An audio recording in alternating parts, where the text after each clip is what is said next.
Hey guys, welcome to LoveCast, the Boys Love podcast, where we talk about everything related to boys love. I'm your host Pixie, and with me are my co-hosts Alexa and Kayla. Hi. Hello. Yay, we're back, only us, no guests today. It's been so long. Yes. We're just getting too famous, guys. Yeah, right? Well, we're going to talk about Lovely Writer Part 2 today. So if you haven't listened to our first part, then go check that out. I'll leave it in the description so you know where we're getting from. First, we're going to start with tea time. Yes, tea time. Finally back. There's so much that's happened. Oh, yeah.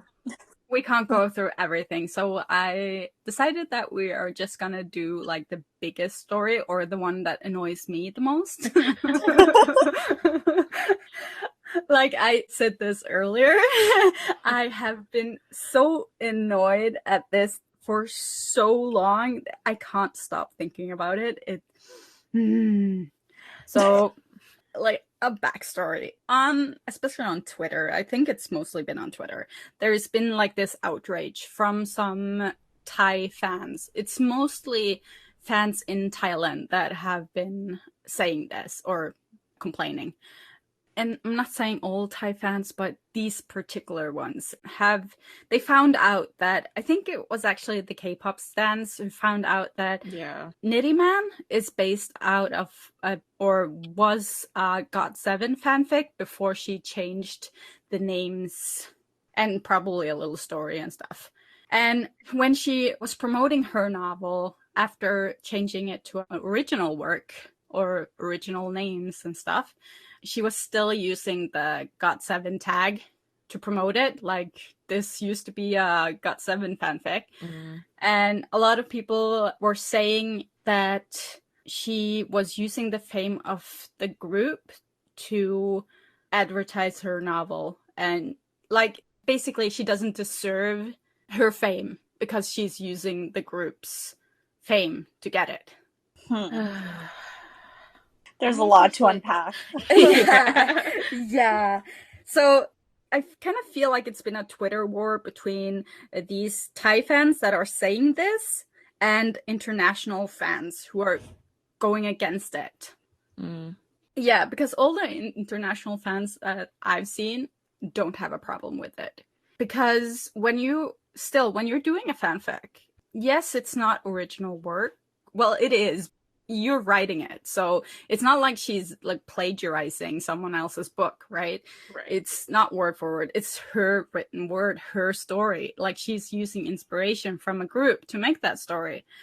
It's your own story. So when she changed the names and stuff, it doesn't give her story less, what do you call it? Like, it's still, you can't just write a fanfic and think it's gonna be like loved everywhere because it's a fanfic, right? You need to be good at writing, right? Yeah. You get recognition because your writing is good, not because of who the fan. And like, I didn't know that Nitty Man was a GOT7 fanfic. I never would have put it together if this whole thing didn't start. Yeah. I mean, when I look at it from the outside, I can see how the names are maybe somewhat similar, but like an outsider who's not a fan of GOT7, I feel like they never would put that together. Yeah. And so like, I don't know how many GOT7 fans are watching this series or reading this book, but like, I feel like the average viewer would not associate the series with GOT7 in any way. Yeah, and if you've seen the episodes, the story is about kids in Thai university doing the whole moon and thing. Right. That GOT7 is from South Korea, right? Yeah, they're yeah. They don't have moons in university, right? Yeah, it's not even close to, I guess, an autobiographical type thing. No, not even it's close. not. So it's just like, what do you really think here? Like, okay, and I just have to say, like, Dr. Patrick got involved in this, and I got so mad because he was saying that the author or anyone who uses like fanfics to get popular doesn't deserve it. They're not good. Their stories aren't worth anything because they're borrowing parts to make their stories. And like that to me that's so hypocritical. It really is. I know we were all really shocked that he would have that standpoint on it after we talked to him about just like getting inspiration for stories and things like that. Like it feels like it really came out of left field coming from him. Yeah, and he even said like he wouldn't have a problem with people plagiarizing his work. And then he has like this standing with people who wrote an original story just started in fanfic. And it's so normal for authors these days to start as fanfics. Like Patrick brought up like 50 Shades because he used that as an argument that everyone who says that it's not wrong, they just mention 50 Shades and blah, blah, blah. But I mean, 50 Shades was a Twilight fanfic. And they changed. I didn't know that for like a long time after I read. There's nothing in 50 Shades that points towards Twilight, really. Right? And then you have the whole Shadowhunter universe. It started as a Harry Potter fanfic. And if you think about it, you can sort of see the character, like Jace is Draco and Clary is Ginny. Like, you can clearly see the characters in their appearances for who they are. But still, like, most people wouldn't know that. And I know for a fact that author just changed the names when she made it original. So the story is pretty much the same. And then you have, like, after, like you guys mentioned to me earlier, is a Harry Styles fanfic. And I'm just like, what? He does not act like Harry Styles at all. I would never have guessed. Right? Like, so much has changed to the fact, and you have to change so many things culturally, too. Like you said, that it's just not even the same work that it used to be, even if it was inspired by, say, like a K-pop group. Yeah, that's the thing. Like, I mean, it's one thing if you're writing based off of like earlier novel or like a series that exists where a universe already exists and you still have to kind of like alter that universe to make it your own. But like when you're writing about like K-pop groups and like celebrities, it's not like they have like an established like universe or type thing. Like they're just real people that exist. We don't know anything about their lives or like what they do. So and we don't really know their personalities either, because like any celebrities they don't show you don't show the real you in public. Like most people would get canceled so fast. So beyond like basing it probably on their appearance and like using the same names if it's a fanfic, personality of like So like it's not like they have anything that they can plagiarize off of when you're writing about like celebrities and K-pop groups and stuff. Like they're real people. It's like it's so weird to me that I don't know. And like you said, there's no guarantee that like putting it in the got7 hashtag is even going to get it more viewers or readers. Like, it's not an uncommon thing for, you know, writers to use hashtags and stuff to get their work seen, but that doesn't necessarily mean that they're going to get more viewers from that. Like, it's not like, I doubt she went into with the mentality that, oh yeah, all the got7 fans are going to read this and I'm going to get so popular. Like, I don't think that was the intention at all. If you go on like sites like AO3 and search got7 fanfics, do you know how many millions you will find? Right. Like, that's no guarantee. So, and if she wants to use that to like boost her, like get noticed, then all the more to her. Do you know how hard it is to get noticed? Yeah. And for me, like Patrick going against this kind of feels like he's jealous, because he's been complaining on Twitter how he's not getting enough attention, that he needs support for his books to get into shows and all that. But then like he trashes others for doing what they can to get noticed. And it just feels so wrong. Yeah. I don't understand. Especially when this hits Jamie, who we've had on here as well. She's the author of Secret Admirer. And Secret Admirer started as a Cincto Christ fanfic. It was a completely original story based on her life. It's just like many authors, she found inspiration in her ship and wrote from there. And when she came to a point where she was comfortable, she just changed. Well, she changed Chris' name. She kept Cincto's name in there, but like Cincto's it's a name. Like, yeah. Like I can't copyright my name. Like a lot of people have my name. Right. So, and now she's being forced to change the name in the novel. And she had to pull. If you check out the site where she puts her novels, you will find that Secret Admirer isn't there anymore. It's completely pulled off because they need to change Cincto's name in it. I hope that's the only thing, that it isn't pulled completely. Yeah, hopefully it'll come back up. I didn't mention this, but these fans got so rabid that they got several novels pulled because they started as fanfics. And they were demanding that Nitty Man was like... Yeah, they wanted the show to be canceled, didn't they? Or something? Yes. They wanted it off the air. Luckily, they didn't do anything about that. That would be millions lost, right? So, but the novels got taken away, and I'm not sure at how many different novels got pulled, but I know there were a few. And I'm just also thinking, like, poor Jamie. We recently heard that she's the sweetest person and kindest person. I've had a lot of contact with her. And I was talking to her translator, Ronnie, because I haven't heard anything from her for a while. And it turns out that she was diagnosed with cancer. And she's going through chemo right now. Mm. So she hasn't been online. Mm-hmm. And just thinking about, like, her having to go through all this harassment. Because I've seen people harass her. And, like, calling out her story for being like a fanfic before, it's heartbreaking. Like they're ruining people's lives, and Patrick is her friend. She's been supporting him for like forever. She's the reason we put him on our show, because she like told us that like he's a really good author and you should talk to him.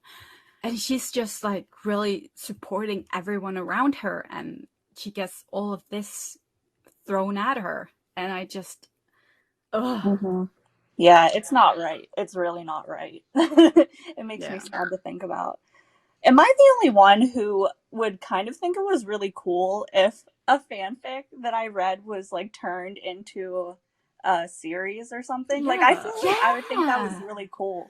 Like I know myself and a lot of my friends who have written fan fiction have like tried to turn it into an original story and taken out names and stuff. And I just like, I don't know, I think that would be really cool, and I would feel kind of prideful about someone from my fandom having like a really successful story. Right. Yeah. Especially if you've been like reading it for a long time and like following the author and stuff like that. Like I feel like it would be exciting to watch them get that opportunity and like to see a story that you love come to life. Yeah. I mean, we are like in such a digital age. I feel like fanfic is essentially just another way of reading novels. Like, yes, it's possibly based on characters that already exist, but there are so many unique stories and unique plot lines out there. And a lot of the times fanfic authors write things that are better than their existing stories. Let's be real. So like, it's not like they don't put any work into it or just like, yes, let me just basically put the same story up online. Like that doesn't do anything for them. So they're putting in a lot of work to create their own story.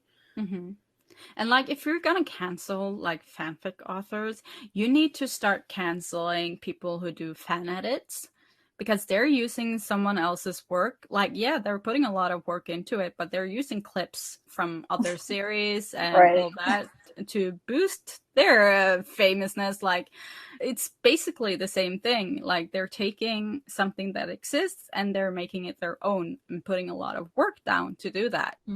And also, like, reactors. Like, we have to cancel reactors. They are watching an original show and reacting to it, and it's basically like they're getting famous off of that show. So like, okay, I'm being sarcastic now because I think this is like really stupid. Yeah, I agree with it though. Like, it's like, how could you go after this one thing when it's like, first of all, it's like, how could you go after this one thing when there's so many other things you could be focusing on? Right. And then 2, it's like, well, I don't know. Like, it's just so frustrating. Yeah. It's just so frustrating. We need to cancel everyone that like makes like Coke substitutes, because Coke is the original one, so we can't have anyone writing on that. Yeah, it's like, keep the same energy. Yeah. Do that.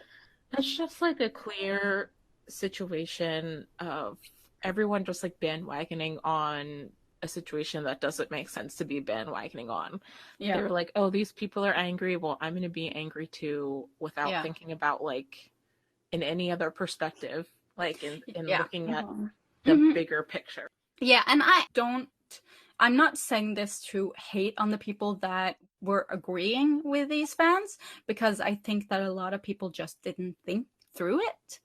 But I think like now that like we've presented like a different view on this, I hope that people will think a little more before they jump on the train. And yeah, because really these authors wouldn't be where they are without them being good at writing. I agree. And a fanfic writer is no less a writer than anyone else. They put in the work. I've read so many fanfics that are so good, and you can't just dismiss them because they're using inspiration from somewhere else. Yeah, I agree. Yeah, I mean, everyone uses inspiration from everywhere else. Yeah, I think that a lot of people, just like you said, didn't have context for the situation and then just jumped on the bandwagon, including Patrick. I feel like he really just didn't fully understand. So no offense to him, I guess. Yeah. I did. He never responded to I did answer his post on Twitter, because he tweeted that, okay, what does the international fans think about this? And all of the responses underneath were like, we don't have a problem with this. Right. And he didn't answer a single person. He was not discussing with anyone. He was not answering anyone, but he was answering and discussing with the Thai people who were agreeing with him on his tweet in Thai. So I smell like hypocrisy here, and I'm really disappointed. I really did think highly of him after we talked to him. I really respected him, but this just, I lost that respect, to say the least. So that's that. Yeah. There's just like things like this. I'm like, why is this even a big deal in the first place? I think that maybe like quarantine this past like 1.5 years has really gotten to people because I just feel like the boredom is off the charts, and I just wish people would take a second to breathe and not be as reactionary on social media. I know it's really hard when something you're passionate about or it like angers you, but I just wish people would take the time to find context for themselves instead of listening to other people. Can we use our energy on positive things? Can't we just, for once, just be positive about things and not be mad on social media? It takes so much energy. I'm like one of those people that if I have like end up in some drama on Twitter or something, I can't sleep. Like, seriously, if I have an angry customer at like my job, like it affects me in such a bad way that even if we got a happy customer in the end, like the whole process there, it makes me like shake. I can't sleep. It goes around in my head around like, and because of that, I've had to get like a whole employee to just deal with customer drama, because I know that my mental health can't take it. So I just don't get why people will expose themselves to that like on a daily. I don't get what they get from it. Yeah, there have been a lot of times where I put up a video and then went to sleep and fully expected to wake up to nothing but like hate. Mm.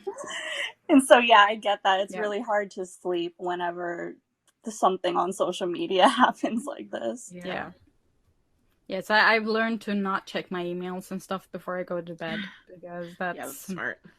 yeah. Okay. One more story I want to just touch on because it happened like recently, and I think it's like an important thing to highlight is that Tony LaBrucia, is that his name? That last name? I don't know how to pronounce it. He's a like a really big time Filipino actor. Oh, yeah, yeah. From Hello, Hello Stranger. Stranger, but like Hello Stranger is like one of the smallest productions he's been in. He's really big in straight dramas in the Philippines. And a girl released a statement that she's suing him because it's basically sexual harassment. Mm. Oh no. I'm gonna pull up the statement. So he had 2 accounts of aggravated acts of lasciviousness. How do you say that? Lascivious, I think. I have never seen that word Lascivious. before. It's a very legal term. Yeah, it's basically, it means like lewd acts. Mm-hmm. Like, yeah, sexual harassment. So what he did was he unstrapped her top, revealing her chest, and he forcefully held her by the waist and pulled her onto his lap to sit. Oh God. It also says that he like choked someone in the establishment who was trying to like force him to leave for being too drunk. Oh my God. That too. So this is pretty disgusting. I mean, it takes a lot for someone to sue someone. And they say that they have like 4 eyewitnesses. Yeah. Mm-hmm. So this is bad. And he's like really rich. Like his parents are really rich, and he's like this big time actor. And it kind of feels like he thinks probably that he's like the big shot and can do whatever the fuck he wants. Mm. So I am inclined to believe the person who put this out. It's so specific. I mean, in my point of view, when situations like this come out and people are accused of things like bullying and sexual harassment, my inclination is always to believe the victim first, because I would rather believe the victim and have that turn out to be a lie than spend all my time defending a celebrity that I don't know if it turns out to be true that they did those things. So like I would rather just like believe the victim, especially because it does take a lot for someone to bring up charges against a huge celebrity. So like I wouldn't think that someone would just do that willy-nilly, you know? So like I'm very much inclined to believe her. Yeah, like he's a big star, and it takes a lot of guts to do something like that. And it's not like she's putting her name out there, so this isn't like a fame thing.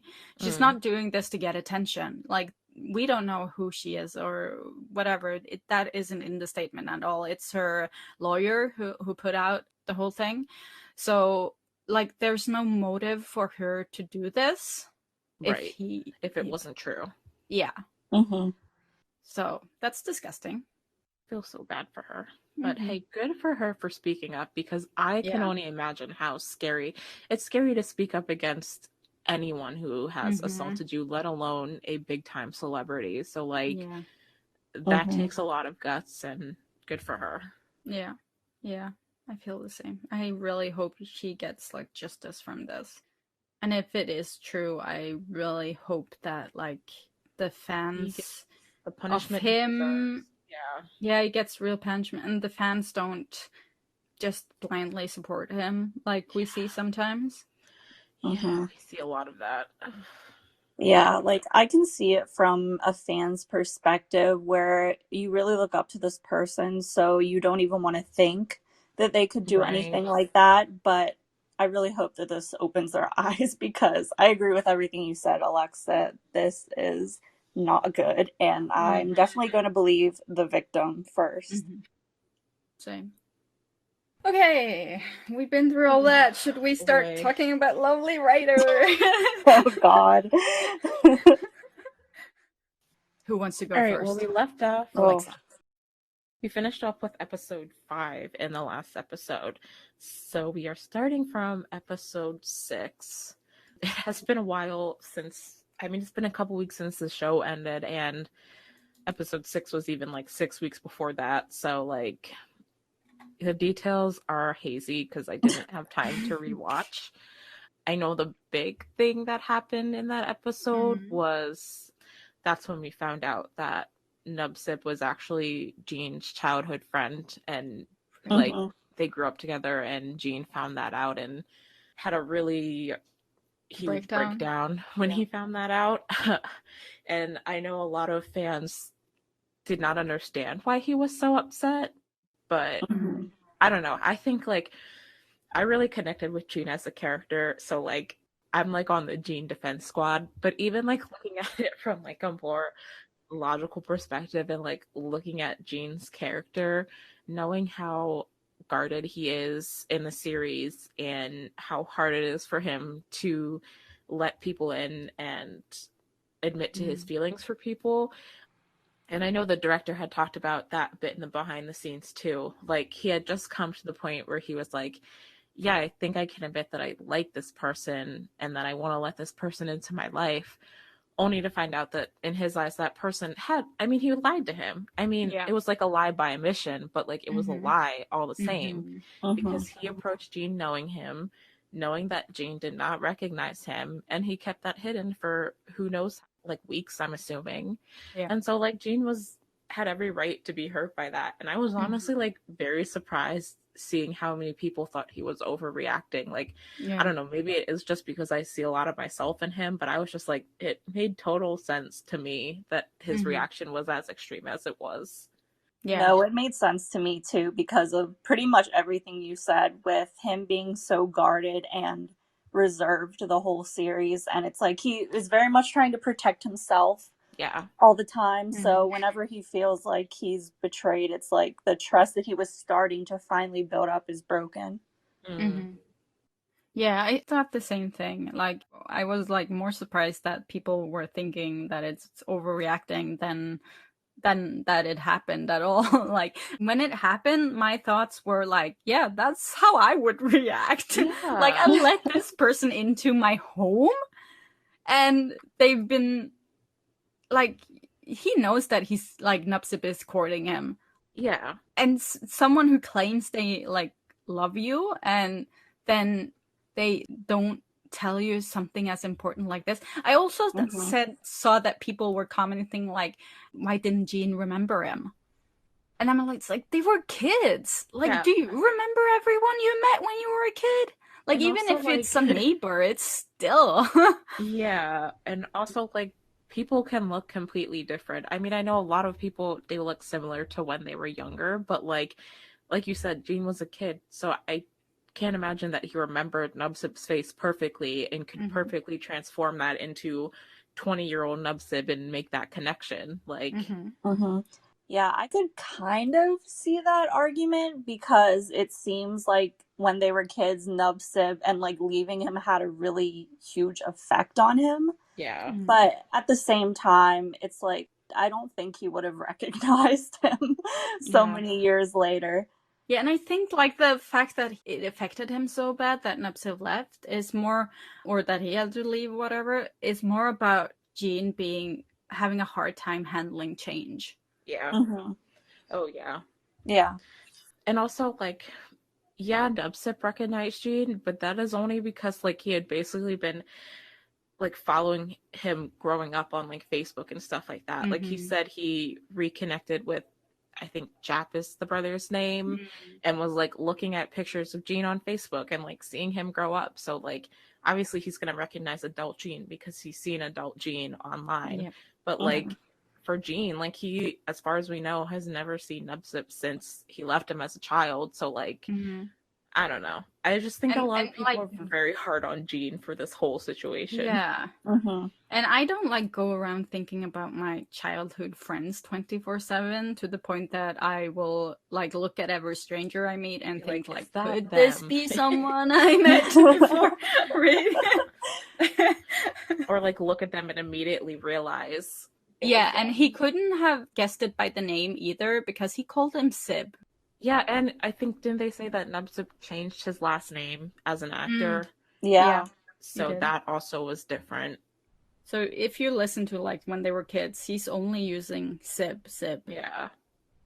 On a lighter note, in episode 6, I'm sorry, I'm jumping ahead.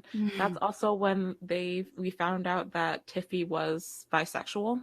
Yeah. Because she had revealed that she had dated girls in the past, and I was just like, it was really exciting because I feel like everyone was reading her as having very much like queer vibes, bisexual vibes, and so the fact that they actually had her be like, yes, I've dated women before, that was like really exciting to see. Yeah. Queen Tiffy, she deserves it. Happy Pride, guys. I like that they actually made her bisexual rather than just like putting her in a booth at like girls love or boys love booth. Like either you like boys or you like girls. That's how it is. But yeah, we need so much more bisexual and like pansexual representation in these dramas. I wish they would like address the existence of that sexuality more, but you know, that's a whole other battle. Yeah. Yeah. One step at a time. No, like Tiffy is one of my favorite characters in the whole show. I love her so much. So well done. She was such a good character, Queen Tiffy. Yeah. We also started to learn a little more about Tom's life. Oh, yeah. Like the fact that his parents passed away and his sister, I believe it is she like works at the company and I guess is technically Nubsib's actual manager. Yeah. I'm assuming she has like some kind of like high leadership position there. But yeah, she is a character. Yeah. Which I'm sure we'll get into. Like, I got into a discussion with someone about her because, like, the way she acts when she's, like, over-sexualizing BL, someone mentioned that why did it have to be a girl? Why did it have to be a woman that is over-sexualizing BL, like, trying to present, like, women to be, like, these really, like, fetishizing people, right? But what I believe, if you changed it into a man and he was doing all the stuff like the editor does, like with the whole moaning and sex thing, then it would just be comical. But when you have this woman doing it, it's disgusting to look at. And even, I don't care who you are, if you're looking at that woman talking like that and think that's okay, then you're disturbed. And I also think it was like meant to be like less focused on the gender of the person and more focused on their authority level, because like this is like Jean's editor and Nubsip's like top manager, upper level manager, whatever they are, like pushing these things, and that's partially what makes it harder for people to say no to them, is because the authority figures are the ones pushing this idea of fetishization, so like people can't push back against it. And like I do kind of get where people are coming from. I know I don't think they were trying to paint like all women as fetishizers though, but like I think it was, I do agree with what you said, like I don't think it would have had the same impact if it had been like a man doing those roles. Well, I got the impression that they were trying to make a stereotypically like Fujoshi character, because at the end, the editor does end up being like, yeah, like what I was doing, pressuring you, Jean, like wasn't right. And I should have been like more, I guess, in tune with what you wanted to do. And then honestly, I can't remember what Tom's sister, what kind of note we ended with her, but I thought that it was supposed to be like doing this whole stereotypical Fujoshi thing, and then showing like development over time. But I don't know. I can see that. Yeah. She did kind of come around in the end. Mm-hmm. She was like the final boss kind of thing. Like Jean had to stand up to her. It was like sort of a turning point for him in the story that he finally stood up to her, because she is like writing him throughout the whole thing. Like she is deciding everything he does, and he is miserable because of it. Yeah.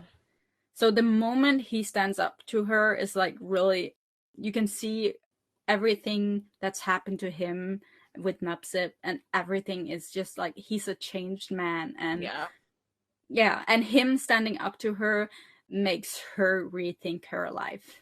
And that's when she accepts his, what's Jean's friend's name? Hin. Yeah. That's when she accepts his story, right? So I think it was vital to have her, because she's an important part of the story as like a gray area bad guy. Yeah, I think so too. Yeah, she definitely like stood to play a part in a lot of Jean's like character development and such. For episode 7, I've actually, it's like the only episode I had some notes from. One of my first notes for that episode was autistic tendencies. Yeah, I saw we talked a lot about that with Jean. Jean being on the spectrum. Especially like you see when he's playing with the dragon. Yeah, I think that was one of the big scenes. Yeah. I mean, because he's meant to be like, what, like 10 or 11 or 12 at that point. And like, there's just this scene of him like not being able to kind of like comprehend, one, that he's like not actually like actively playing with Nubsib, and then like 2, being like very like strong in his like stance on the situation, and basically instigating like a fight with like a 6-year-old kind of. Yeah. And I think like his lack of like social, I don't know what the word I'm looking for is, etiquette. Yeah, there we go. Kind of definitely, it was like a big indicator to me that he might have some like be on the spectrum. Yeah.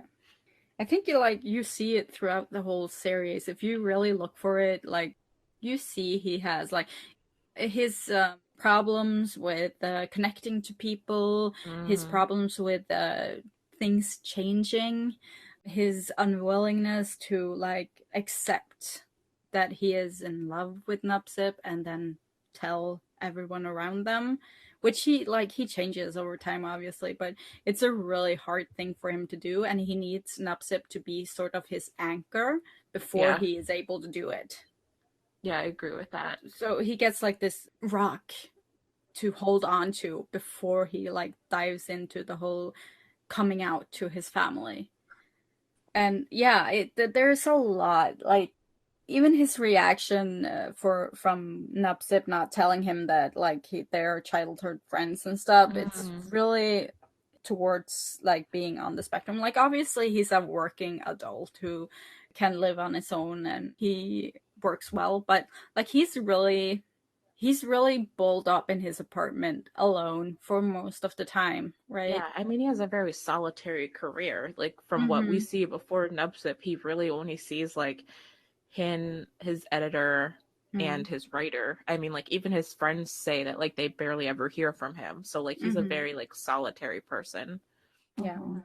But yeah, I mean, obviously like we can only speculate about like what we know about autism and what we can read from Jean's character, but like I do think a lot of people saw those characteristics in him, and I think that stands for something. And like if people see him as representation of someone on the spectrum, then like I think that's a good thing, because we could use a lot more of that, and like showing that like not everyone on the spectrum is like incapable of living on their own and like being like people in society, because I still think we have like a lot of outdated ideas like that. So yeah, I remember when I grew up, like if you were autistic, you were like basically someone who was just like sitting in a corner or doing that one thing that you were focusing on, and if someone took that away from you, you start screaming, and like that's how it was portrayed back then. Exactly. So there's so much to learn about like the spectrum and stuff for people, but I really like that they put this into the story. It lends a lot more depth to the character than like it shows more of a realistic side to a story. Like everyone isn't just the same, everyone doesn't think the same, like everyone is just not just normal. Like there's a lot of mental health going around, there's a lot of other things involved in human behavior, so there's like I like that there's some realistic side to it. I agree with that. Yeah, other than that, I mean, like episode 7 was like mainly that whole flashback of their childhood, and then they like reconciled at the end of the episode. But then like going into episode 8, that's when they had that first press conference where we kind of started to see the riff in the fandom type thing, and I feel like this is when they kind of started delving more into like the way people will view the show as fans and how Jean and Nubsip's relationship will affect that and stuff like that, because they had like a whole group of people who were Jean and Nubsip fans versus Nubsip and Aoi fans, and they were like arguing over, well, I want Nubsip to take pictures with Jean and I want Nubsip to take pictures with Aoi and stuff like that, and it obviously became noticeable to like the television like production crew and stuff like that as well at that point, I think. Yeah, I have a lot of stuff in my notes for this episode about fan service, like just how behind the scenes drama can ruin the actual drama, which is something that we've definitely seen play out in real life. I thought it was kind of funny because I heard that like they used like real fans to I did see that film it. And that surprises me because that whole scene is like to show how crazy fans can be. Right. And it just like, it's kind of ironic, like the fans aren't like thinking about this when they're doing it. And yeah, I don't know. I just, fan culture. No, it's crazy how there can be so much argument over the fans' perceived relationships of these people. Like, they don't know them. That's just like me going up to some random people and telling them, oh, you two are together now. Kiss. Yeah. Right? Yeah. This is also the episode where I started to really teeter back and forth with Aoi's character. Like, one second, you like called out Jean in the bathroom. Yes. And then I was surprised that Nubsib came in and defended him, actually. I thought Nubsib was gonna like hit him, honestly. He seemed like he wanted to. Yeah. That scene, like when you see it for the first time, you think that you clearly see that he looks like he's threatening Jean. But when you know the story and you look back at it, you can clearly see that that's not what's going on. Right. And that's so well done. And Bruce did it so well. And I'm just that like, because I think it was JBL pointed it out before the other episodes came out, before we knew anything, that like, oh my god, like Bruce did this perfectly because she read the books, so she knows what's going on. And he portrayed that whole thing perfectly. Like, we did not see that one coming. Yeah, absolutely not. Yeah, you really get the impression that Aoi really did like Nubsib, but then you're like, wait, it actually makes a lot of sense that the one he's focused on is Jean. Right. Yeah. Because I like think back specifically to that scene when they're sitting on set or whatever, and Aoi comes over to talk to him. And it's like, oh, like, do you want to like go eat or something? Yeah. Yeah. And it does seem like Bruce, or Aoi, is using Nubsib to make Jean jealous, but it's backfiring. Yeah. Yeah. Because like Bruce said that Aoi just needs love and he doesn't know how to get it. So he's just trying everything he can think of without actually thinking about what he's doing. He acts rashly. Yeah. And he just doesn't understand why Jean doesn't fall for him. Yeah, like why he doesn't understand why his plan isn't working the way he thinks it will. And it's only driving Jean further away from him. But then like we watch it from Jean's perspective, and like to Jean, that scene in the bathroom was Aoi threatening him. So like, you know, we can understand why Jean is like not falling for him, but Aoi cannot understand that. Yeah, and Aoi's been acting from the very beginning, kind of like he's trying to get an upset from Jean's perspective. It does look like Aoi is in love with Nupsep.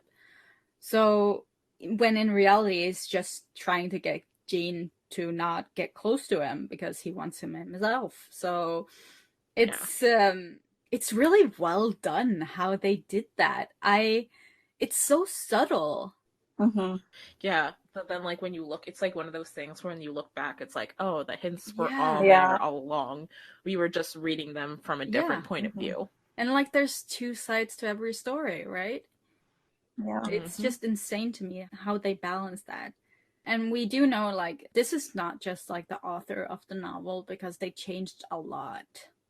Yeah. I haven't read the novel, so I don't know, but they apparently kept like the main points, but like changed it to modernize it. Yeah, no, I definitely see that. I had been trying to go off on a tangent, like following like this one person on Twitter who kind of started doing like not translations, but like summaries of the scenes in the novel that corresponded with the episode in the show. And I feel like, especially like the characterizations of Jean and Nubsep were very, very different in the show. But yeah, they definitely, like, from what I saw, like, modernized it a lot and made it a lot more, like, fit for today's standards of, like, what should be on television. And I think from what I've seen, that made it a lot better of a series. Like, I think I would have had some issues with it, with some of the things that I've seen from the novel. So, like, I'm glad that they made the choices that they did. Yeah. Where are we going into episode 9? Yeah, I mean, that's gosh. when there's the big reveal with Aoi. So, like, that's a whole scene and a half. Yeah. This is when I started to feel bad for him again, especially because whenever Mock, is that his name? When he confesses that he is like paying so much attention to all these things Aoi's doing because he cares deeply for him, I was like, oh man, this is so sad because it's like Aoi doesn't see what's right in front of him. Yeah, right? He wants love, but when he has it right in front of him, he's just like, nope. And I think partially he like associates Smoke with his family, which obviously caused like a lot of pain for him.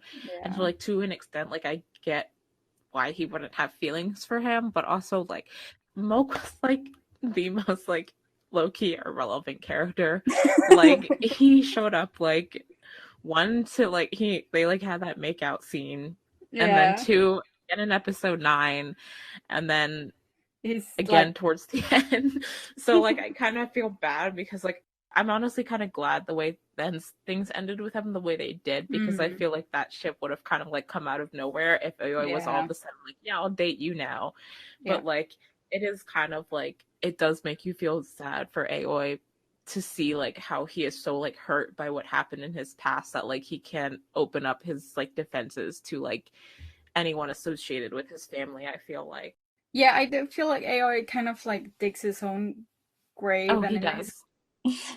In his own quest to find love, he kind of gets more lonely. Like, I'm getting a little bit ahead of myself, but like even Tiffy leaves him, and he's like, there's that scene of him in the end, like when he's like basically, I mean, like he has his fans, and then they juxtaposition that with him being like all alone in real life, because everyone that cared about him or wanted to care about him basically could not handle anything anymore.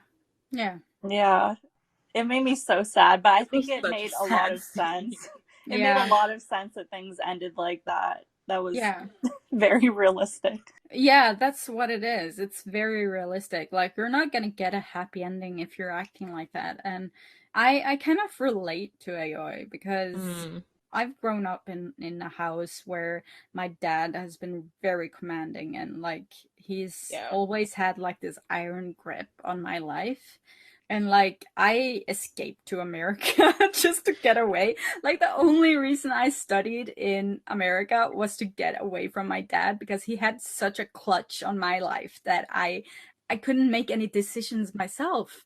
And it was really hard, to the point that even today, that like right now I run the business, I do everything, I have kids, man, and house and everything, and my dad still scares me shitless. Yeah. He's never physically hurt me. It's just the way he talks, to the point that if I need to talk to him about something serious, I will start to cry. And like, no, that doesn't happen with anyone else. I have this damage from how he treated me as a kid that I just get emotional whenever I talk to him. So I have so much sympathy for how Aoi acts. And like, I did the same thing when I was a kid. I don't blame him for being like cutting them off. Like, his sister outed him.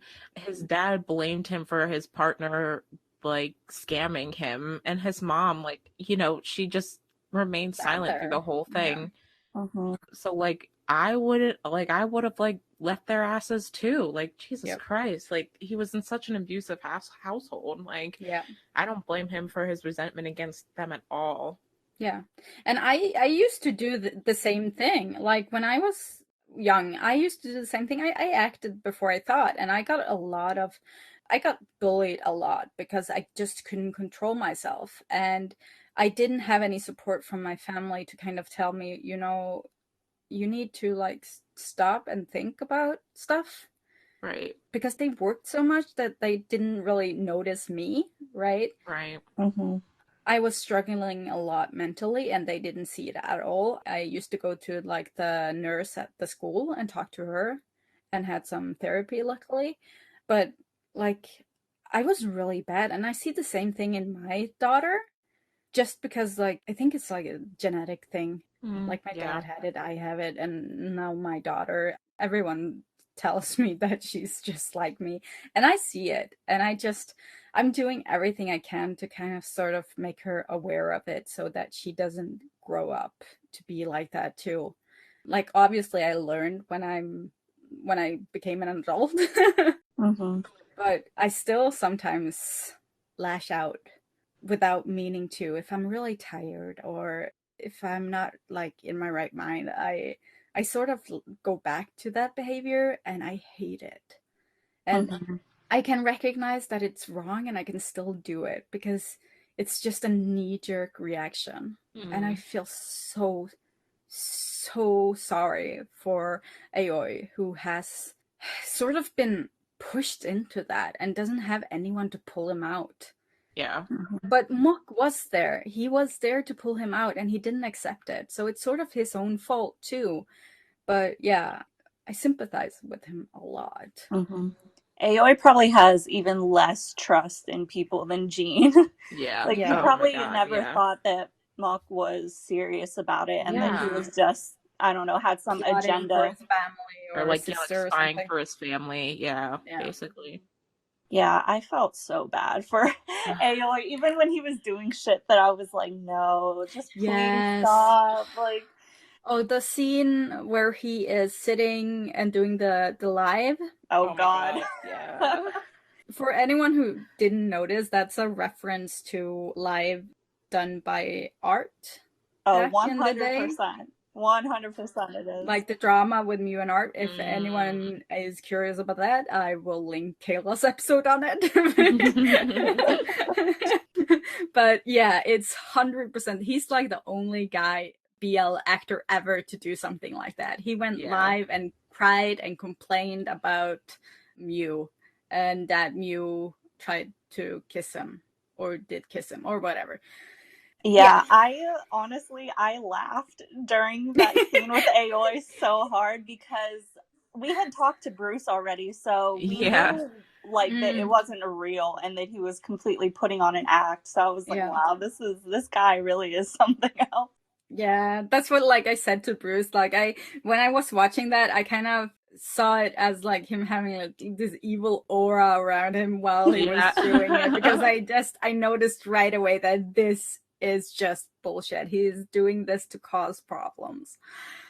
Oh, knee-jerk reaction, right? Oh my god, the balls someone to like go on like IG Live to resolve an issue like that. It's just, and you have to think about like Art doing it and what his goal with that was. Like, I think that's the reason why most people don't like Art, because like Mew, he did some cryptic tweets, but he didn't go any further. But like Art going on a live to basically get sympathy and just telling his end of the story, it's, yeah, don't make shit like that public. Like, resolve it on your own. Oh my god. Yeah, it's like we don't really know what was going on, so I'm not on anyone's side if there's even a side to be on, but I agree with the whole you should probably keep things private when you're a public figure. Yeah, that's the only thing, like, I don't want to take Muse or Art's side in that. The only thing I have a problem with it is that Art took it public. Like, I have a problem with Mew doing the cryptic tweets, but it's far worse to go on live and crying and, like, he outed Mew in that live. Like, saying that Mew kissed him is saying to the world that Mew is gay. And that you're taking Mew's choice to come out himself, and it's such a yeah, no, okay, yeah. We're not talking about Mew and Art now. Sorry. No, it just is so obvious that it's referencing that moment in time. What even happens after that? Oh, they come out to their parents. Right. That was powerful.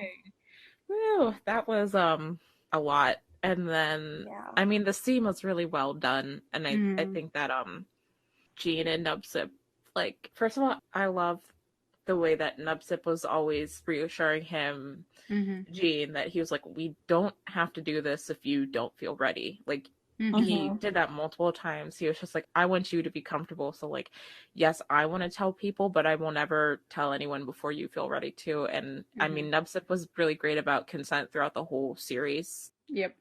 So, like, I will rave about that forever.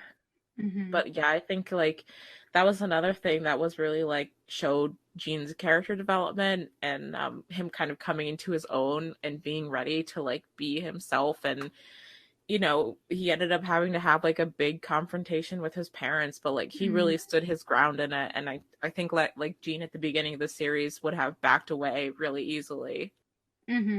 I love that scene, where Jean is talking to his parents, and I feel like I especially love that scene because of the role his brother plays in it. Because I just think of that from like my perspective. If someone, like if my parents were attacking one of my siblings, I'd be like, no, you're not doing this. This is not happening. Yeah, you like called him a tyrant and everything. I was like, pop off, Jack. Defend your little brother. Yeah. This is just so organic. It's so interesting how, like, the background to each family and how they reacted, or each dad to how they reacted, because they were both against it, but because of different reasons. Places. Like, Nubsip's dad is thinking about his business and his livelihood, and he doesn't have any problem with Nubsip being gay. He just doesn't want it to affect their livelihood. And Jean's dad is worried about Jean and how he will survive the scrutiny of the world. So it's like two completely different sides, and they're not, either of them they're not homophobic. Neither of the families. It kind of seems like it when they're doing that scene, that they're against like them being gay, but for once, you have like a story of someone coming out and the parents being mad not because they're homophobic, but because of other things. Yeah, they both really don't want their sons to be judged by outside people. Yeah. I do think that, like, as parents, they didn't handle it the greatest in the way that they reacted at first, but, you know, I can understand that they're shocked and, you know, they need some time to take it in, but I think that, you know, their reactions are the way that reason why Gene ended up so defensive, because he thought his parents weren't accepting him because he was gay. I think, you know, they could have benefited a little bit from maybe being like, I don't know. I'm not a parent who's ever had my child come out to them. So like, I will never be able to understand, at least not yet, like how that moment goes. But like, I think as a queer person who like has had the experience of coming out, I think that their parents could have been like a little bit less, like, their shock seemed very negative. And so like I can understand why Gene and Dubsip did get defensive. Yeah. But in the end, you're right that like they had reasons that didn't come from a place of homophobia. I think they could have just benefited from being a bit more upfront with that. Yeah. But, you know, they needed conflict. Yeah, but I think they were sort of playing off, trying to make people think that it's homophobia. Oh, absolutely. Because you see in episode 7 that the dad is suspicious of the 2 kids sleeping in the bed. And you think it's going to be like a traditional, like, homophobic dad situation. So they are playing on that and trying to misdirect you. And I think that that sort of lends to a more depth to the story than just like it being straight up like that. They need drama, right? You need like suspense and building up and misdirection, because it makes an interesting story. You like to be surprised. You don't want a story that you can predict. Yeah. So I think they did it really well. Like that could have like gone either way. Like if you didn't write that well, it could have been horrible. Oh, yeah, I agree. But then they did it in a really, really good way. Yeah, and the scenes that they had with their parents, like when they were coming around, were very moving, especially like the 2 that Gene had with like his mom and his dad. They were very beautifully done. Yeah. Yeah, and then we see why Gene's dad has so many, I don't know what you would call it, why he's skeptical of the whole thing. That really caught me off guard. I had no idea. Oh my god, that reminds me. I saw someone make a comment that Gene's dad didn't look gay. Oh, I hate stuff like that. I'm just like, what the fuck of a comment is that? How does someone look gay? What does a gay man look like? Seriously? And that's like when you know they're the type of person that just like watches BL and probably does not associate with gay people in real life or know any gay people in real life, because like I promise you that not all gay people are young, fit Asian men. Like they look however they look. Like looks have nothing to do with how gay you are or aren't. Yeah, and it's kind of funny because the actor who plays Gene's dad also plays a gay man, or was supposed to play one of the gay dads in My Right, I Love You. I didn't know that. I think it was that one, but I can't remember. I think it was, but either way, he plays a gay character in a different show. But either way, it's not like I saw that comment and I just broke. I'm just like, it doesn't make any sense. How little do you think? And like, it can't be like that the person sort of wrote it the wrong way or something like that, because that's a pretty straightforward comment.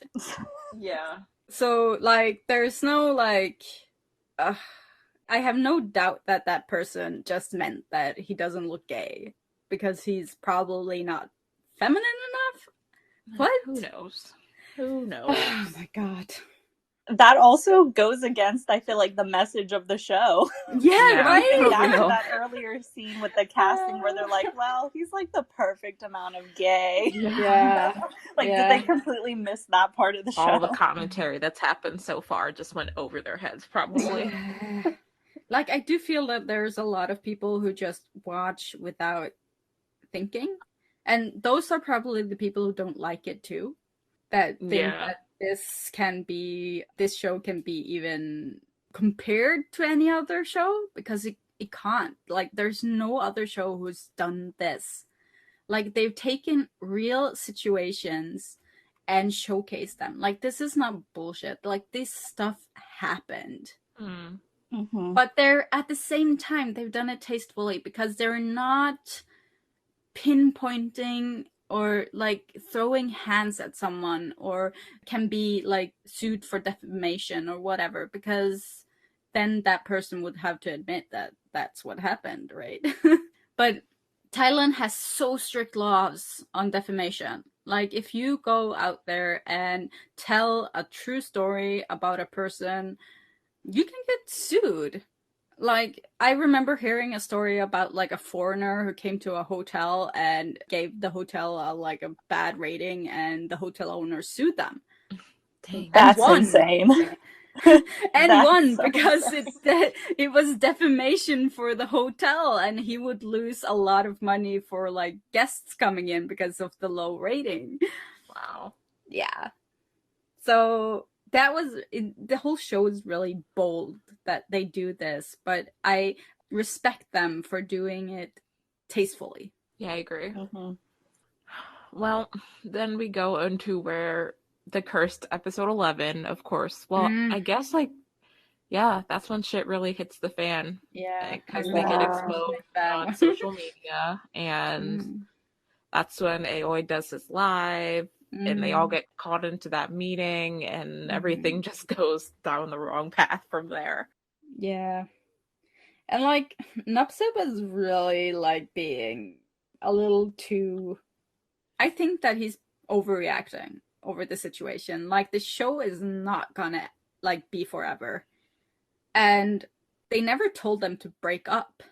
They told them to stay apart while they're filming the show. Yeah, but knowing Dubsip, like, he can't even bring himself to do that. And, like, I mean, he was definitely, like, acting very rashly, but I think that is also very in character for him. That he, like, wants to refuse to, like, have to be quiet about his feelings for Jean. Yeah. And I think that he just, like, I don't know, it seemed like he doesn't really care that much about acting. Like, he only cares about Jean. So, like, I feel like if it was up to him, he probably would have just, like, let the series tank and gone on his merry way. But, like, I just think, like, his mindset is, like, he's very black and white in the way he sees things in that way. And I think in his brain, he was like, Jean matters, this show doesn't. And, like, that's why he had the reaction that he did. But, like, is it an overreaction? Yes, but I think that's just like his character. Yeah, Honestly, I agree. I can't remember. I guess it was Nubsiv who said it, but I kind of agree that I feel like the team's solution to this wasn't temporary, and that they would find another reason down the line for them to not be together. Yeah. Like, I understand where Nubsip's coming from, where he feels like it's just going to be constantly something that keeps coming up where they can't be together. Especially if they were, like, going to plan to continue promoting Nubsip and Aoi as a couple after the series aired, which, I mean, in real life, a lot of ships do that, so I can see where he's coming from. But, yeah, I think him and Aoi are both very rash in the way that they process their emotions, but like rash in different ways, if that makes sense. Yeah, definitely. And you do see, like, when they're having the meeting, you do see that Aoi has understood the ramification of what he did, and he's sorry about it. Yeah, definitely. Because he that's like his turning point. He stops sabotaging at that point. So another thing I have in my notes about this whole scene is that I feel like you can really see in this scene the maturity levels and differences between Jean and Nubsib. Because Jean is so matter-of-fact and I guess composed and just has a very adult approach to everything, but Nubsib is being a little more immature about it. Yeah. So I was like, this makes sense that they have an age gap. Like a 20-year-old kid by all means, who is like finally able to be with the person he's been in love with for God knows how long. And so, like, to him that's like all that matters. And like it's definitely like he's not thinking, he also comes from like a rich family, so like he doesn't have to think about like, well, this is my livelihood, because he can always, you know, he has like his dad's business. And I think that like he just doesn't think about things from a matter of fact point of view. He thinks with his heart, and his heart only thinks it like has Jean in it, basically. Yeah, we really see that too whenever he he threatens to terminate his contract.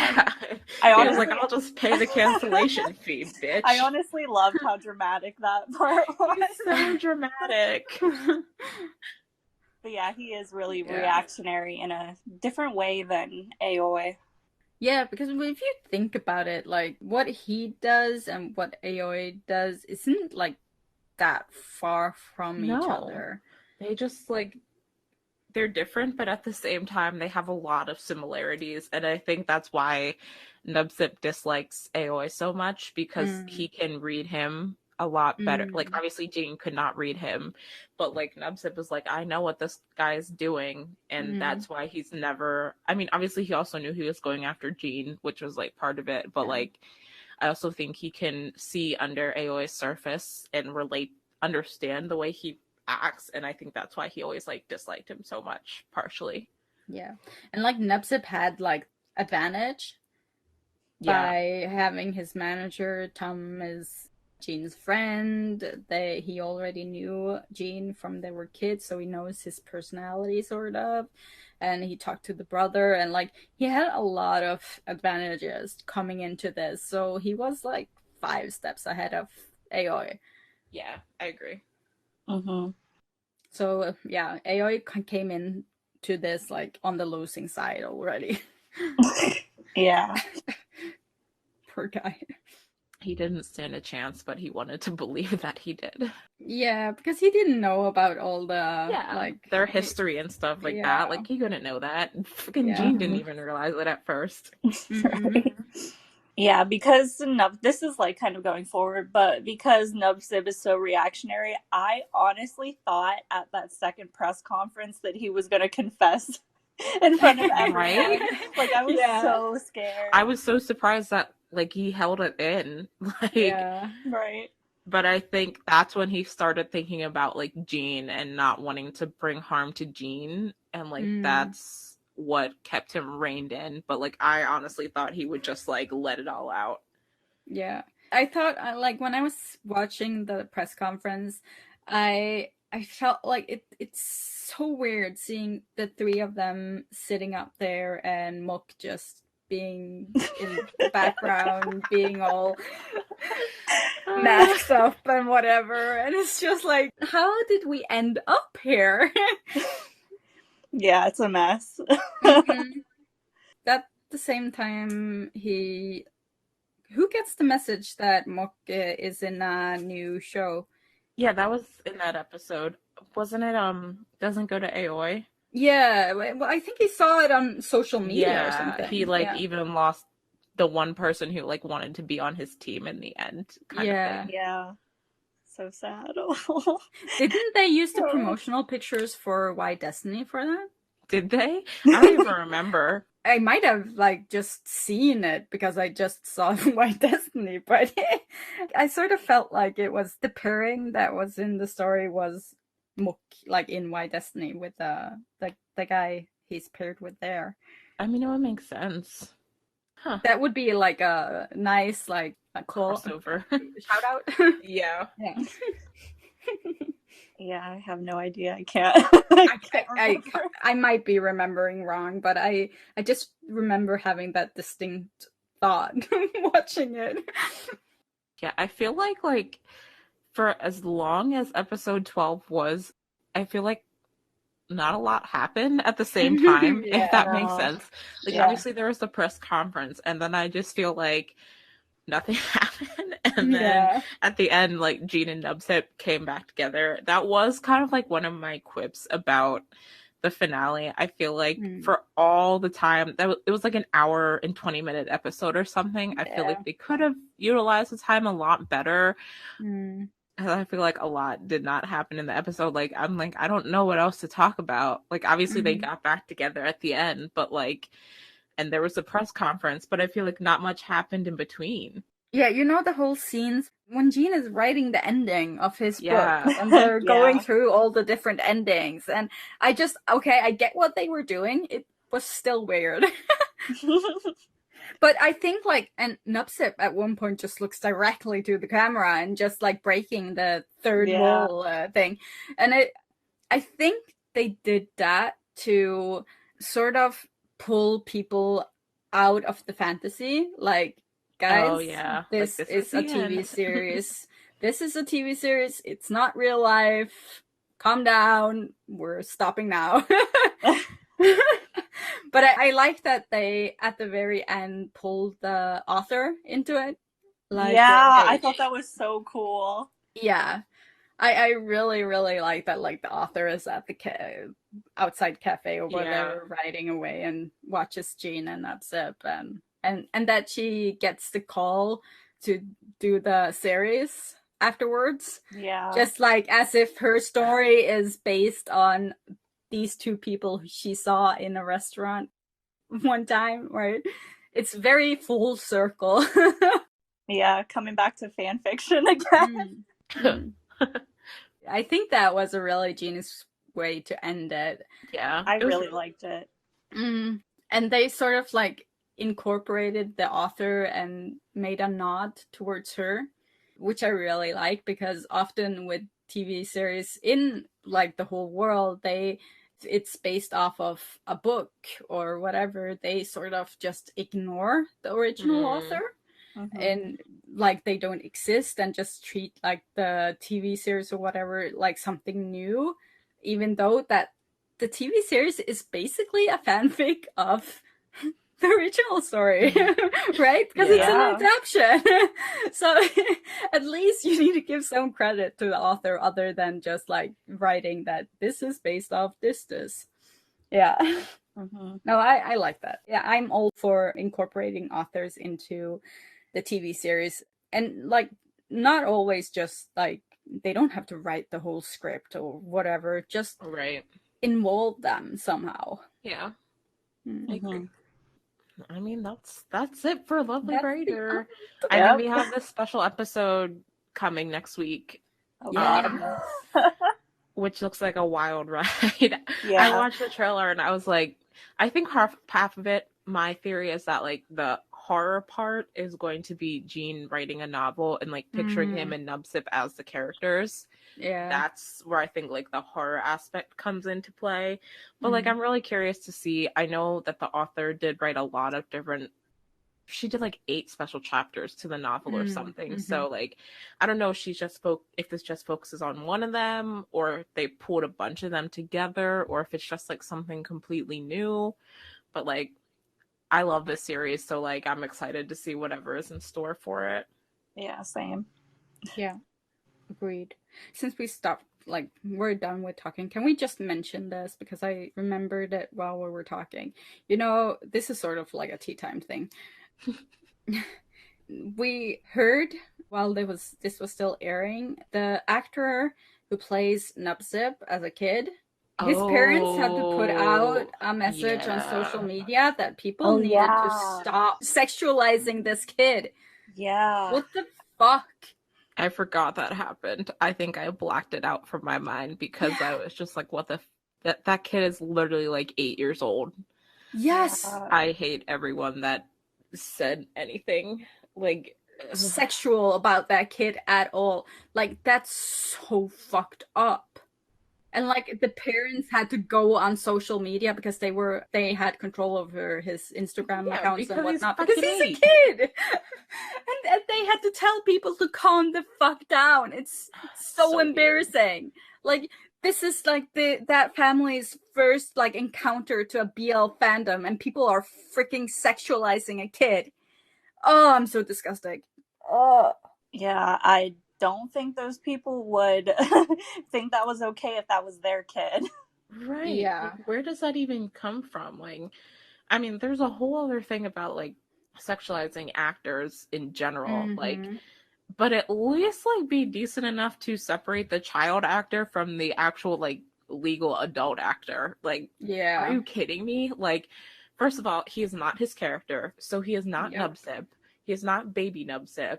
And second of all, it's the literal child. Like, he is like 2 feet tall. Like, what goes through people's minds when they think to make these comments? Oh, I don't understand. People are living in this fantasy world where they think like everything that happening on screen is like real life and that it's okay to do stupid shit like this. And that's so weird because like, let alone like living in a fantasy world, but like, does that mean you like think that 8-year-old Nubsip as a child in the series is a child, like, are sexualizing him as well? Like, either way, he's a child. He was a child in the series and he's a child out of the series. So like, why? I don't understand. Yeah, I just need everyone who was like sexualizing that kid is a pedophile. Get some help. You need help. They are. You need to understand that if you sexualize that kid, you're a pedophile and you need to get some serious help. Oh, it gives me the chills to even think about it. Yeah, I hate it. Oh, anything that like has to do with kids, I'm like, no. That poor child. Yeah. And like, I have 2 kids. I am so scared of my kids getting old enough to go on social media. Ugh. It freaks me the hell out. Yeah. But yeah. So we can end on that horrible note. Oh, we also need to make another announcement that is also kind of sad. Coco has... Oh, yeah. Yeah, so basically our lovely Coco, who we haven't seen in a while, she just has like a lot going on in life with work and everything like that, and she has decided to step back as one of the hosts of the podcasts. So she'll still be involved with us. She's still on our team. She's going to be like doing the art for all of our Patreons who are on the Patreon tiers and stuff like that. But she was just having a really hard time trying to juggle her work and her real life responsibilities while also recording for the podcast. Yeah, she works a lot, like 24-hour shifts and it's everything. Insane. So like, she's very overworked and it makes me very sad, but I mean, but she really still wants to be involved, so she's gonna do the art, and I left her an open invitation. If she ever gets the time, she will join us. Yes, but from now on, Kayla will be. We have lovely Kayla. Yay. Yeah, it feels kind of bittersweet from that perspective. But it's not like she's gone from No. And like, you didn't like steal her role or something like that. Like, she voluntarily stepped back, and Kayla has decided to step up to help us out full time because she's wonderful. Yeah. And this sort of feels like a full circle thing, because Kayla was actually the first person I asked to join. Oh yeah. Definitely. Yeah, I mean, at that time, I was really busy working, too. Like, I was working every day, and I just felt like I didn't have, like, the equipment or setup to do anything like that. And in your defense, I did write you on Twitter, and we weren't following each other, so it was, like, sort of hidden in, like, the Twitter messages. So it's fine. We ended up here in the end. They came back to have us all together. I think I got the hang of it, so yeah. Yeah, I think this is gonna be good. Like, Coco will still be involved because we love her, and if she ever wants to jump on for an episode, if she has time, she will always be welcome to. Yeah. Yay. I don't know, do we have any other announcements that we need to make before we end? Like, the only thing is FujoCon. Yes. When this comes out, we will already have been to FujoCon. So if you didn't catch us there, we've told the people who arranged FujoCon that it's okay that they save our panel. So I will get the link for that and put it in the description. So if you want to check out our talk about morality in boys love dramas, you can do that. Perfect. All right. Well, it's kind of weird to have an episode without a guest, but it was nice. Yeah, we had a lot of thoughts. Like, when we have a lot of guests on, we don't get to discuss what we think. Yeah. So it's good. that we'll be back next week with another guest. So yes, social media to see more info about that. We already know who the guest is, so we can probably just announce it. Yeah, now. It'll probably be announced by this point already by the time it goes on YouTube. Yeah. So our best buddy Perth is coming back. Yay! I'm so excited because I wasn't there the first time. Yeah, I didn't get to talk to him yet. Yeah, so we will get to like discuss why Destiny with him. So that will be exciting. And when we talk to Perth, we just go on several We'll talk about everything. So it'll be a fun conversation, no matter what. I think so too. And I will not be drugged for this one. I forgot that was right after you had your surgery. Oh my god. I was so heavily drugged on that episode. What a wild time. That seems like ages ago, and it really was, because that was in January, and it's already June. Almost 20 episodes ago. It's insane. Wild times. Wow. But yeah, that'll be exciting. Yeah. We all love Perth here, and we know you guys do too, so. Yeah. So that's it for today. Thank you so much for listening. Leave your thoughts about Lovely Writer in the comments if you're on YouTube. If you're listening to this on Spotify, go on Twitter or Instagram and leave us a comment there. Yes. And thank you so much to the people who've been like private messaging us with lovely messages. It's so nice to read, and I just I appreciate it so much because it's sort of been like a highlight in like a difficult period in my life, at least on like the family front. So it's been really nice to read that people are enjoying it, and it's just lovely. Yeah, you guys are awesome. Thank you for listening always. Yep. Okay, guys, bye. Bye.